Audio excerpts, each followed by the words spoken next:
The Roanoke City Police Department is reviewing the way they police people of color, ensuring there's not a bias when pulling people over for traffic stops or making arrests.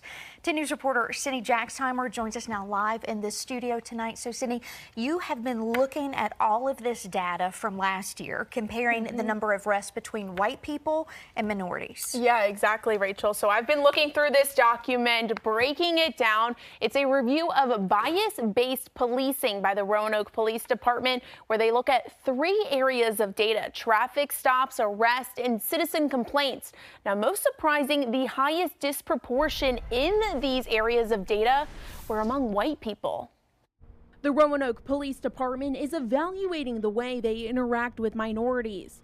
To determine if contact with minorities is disproportionate or not, they use this equation to find the disproportionality index, which is the number of minorities encountered by police divided by the proportional number of minorities that would be encountered when there is no bias. When the DI number equals 1, that means there's no bias. A higher number shows more contact than expected. When it comes to arrests made in 2023, the number of white people who were arrested was more frequent than expected, whereas the number of black people arrested was lower than expected. But in traffic stops, the average DI score for black people was 1.37%, showing more contact than expected and less contact for white people. As far as citizen complaints go, in 2023, only 40 complaints were made out of the over 100,000 interactions between officers and citizens. Just 3 of those complaints were about discriminatory conduct.